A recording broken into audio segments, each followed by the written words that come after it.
Let's talk about the Taliban. They've been fighting the government and its allies in Afghanistan for 20 years.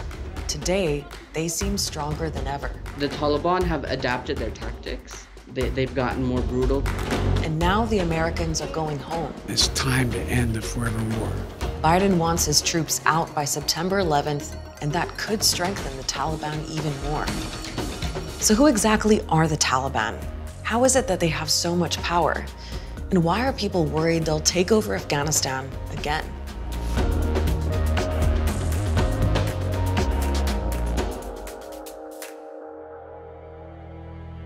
To understand the Taliban, you need to know what happened in Afghanistan in the 1980s. Afghan guerrillas called the Mujahideen fought a Soviet occupation for 9 years. They even got money and weapons from the CIA. In 1989, the Soviets pulled out, and the next few years were pretty chaotic. By 1992, there was a full-blown civil war with tribal leaders fighting for power.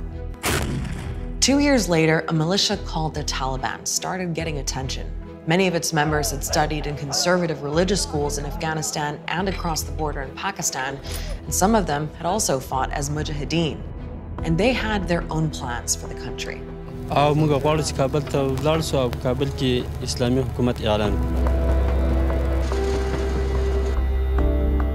people were so frustrated with this lawlessness, and the Taliban came marching along from Kandahar to city to city to city, saying, we're gonna make the cities safe for you again. By 1996, the Taliban had seized the capital. They declared Afghanistan an Islamic emirate and started imposing their own strict interpretation of Islamic law. They were like, you can't watch movies, you can't listen to music, women can't go to school, and other than doctors, they can't go to work. You have to wear a certain type of clothes, you have to have a certain kind of beard, it just became more and more restrictive. Then 9/11 happened. The US was after al-Qaeda's leader Osama bin Laden, who was hiding out in Afghanistan with the Taliban's help. The Taliban said they wanted proof he was behind the attack, and when they refused to hand him over immediately, the Americans invaded. The Taliban will pay a price. Within a couple of months, the Taliban were forced out of power, and Afghanistan got a new interim government. 3 years later, it got a new constitution, and Hamid Karzai was elected president. While that was going on, the Taliban had regrouped. They wanted foreigners out, and they wanted back in. What followed were years of devastating conflict, and it's still going on. More than 40,000 Afghan civilians killed, at least 64,000 Afghan military and police, and more than 3,500 international soldiers dead. The US alone has spent almost $1 trillion on the war and reconstruction projects. And after all that, Afghanistan is still deeply unstable, and the Taliban are still a force to reckon with. They're an insurgency fighting international occupation as they see it. They're fighting an illegitimate government in Kabul as they see it. And they're a voice of resistance to, as they see it, return Afghanistan to a more pure Islamic society. Today, the Taliban have as many as 85,000 full-time fighters and training camps across the country, and the area they control has been growing.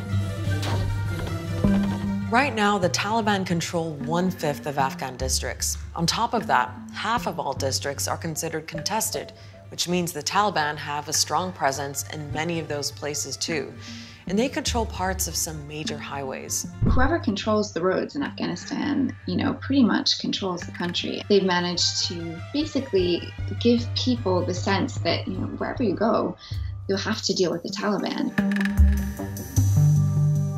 They're also well organized. The Taliban's leader is Haibatullah Akhundzada. He heads a council that oversees about a dozen commissions in charge of things like finance, health, and education. Below them are local officials in charge of everyday services. So in a way, the Taliban have set up a parallel state. They even run their own courts, which can be pretty popular among Afghans. Justice has been a huge gap in Afghanistan, and where the state courts have failed, these Sharia courts are able to come into communities who may even be reticent to support the Taliban, but they offer justice. All that control has also made them rich. According to Taliban members and a UN committee, they make close to $1.5 billion a year. They've always made a lot of money from growing opium poppies and the drug trade, but they found even more ways to generate income. Last year, they made millions from mining and trading minerals and even producing methamphetamine. They also have their own tax collection system and receive funding from abroad, although suspected sources like Pakistan and Iran deny it. Over the years, the international community has tried to get the Taliban and the Afghan government talking, or at least to talk about talking. There was even a meeting in the Maldives at one point. And during a brief Eid ceasefire in 2018, Taliban and Afghan soldiers were seen mingling in Kabul, even praying together. But overall, peace negotiations haven't achieved much. The Ghani government has been incredibly antagonistic and sees the Taliban as a real existential threat to everything that they represent. The Taliban have been quite adamant on their demand that they want the re-establishment of their regime that was toppled by the US intervention. The question now is, what will happen when the roughly 10,000 US and NATO soldiers leave? Will the Afghan government be able to survive? And what will the Taliban do?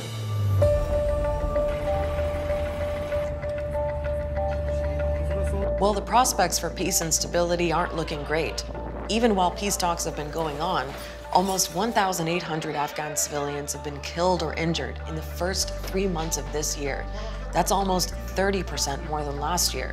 There's also been a wave of assassinations that people blame on the Taliban. Targeted killings continue. Civilian government workers, employees, but also activists and journalists. It's to make people feel less and less safe, less and less secure, to sort of send back the message repeatedly that your government is not protecting you.